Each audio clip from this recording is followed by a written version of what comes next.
Assalomu alaykum hammaga. 2026-yil 22-iyun holati. Xo'p, biogenetik sedis aka jo'xori urug'imiz yer maydonidamiz. Hop, birinchi ekin uchun, silis uchun ekilgan. Hop, bo'ylarimiz xudo xolasa 360-380 turga yaqinlashgan holati. Aka jo'xorimiz holi. Alloh fayzli barakotli qilsin. Qo'limni ko'targanimda ham shu yana ancha balanda. O'lchov uskunalarimiz yo'q edi, yo'l-yo'lakay kirgandim. Holatlari juda ham go'zal.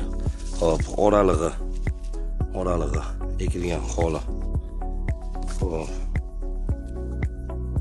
16-15 atrofida ekilgan. Hop, aka jo'xorimiz. Ikkita so'talari bir xil joylari 3 tadan ham solgan. Alloh fayzli barakotli qilsin. Juda ham a'lo, juda ham go'zal.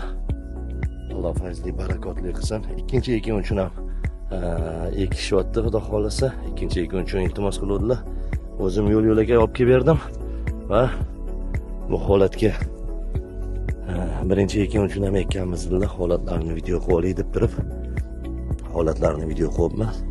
Alloh fayzli barakotli qilsin. Xudo xolasa urug'larimiz chempion nasib bo'lsa inshaalloh. Allohim bundan ham zo'r qilib bersin. Hammaga assalomu alaykum va rahmatulloh.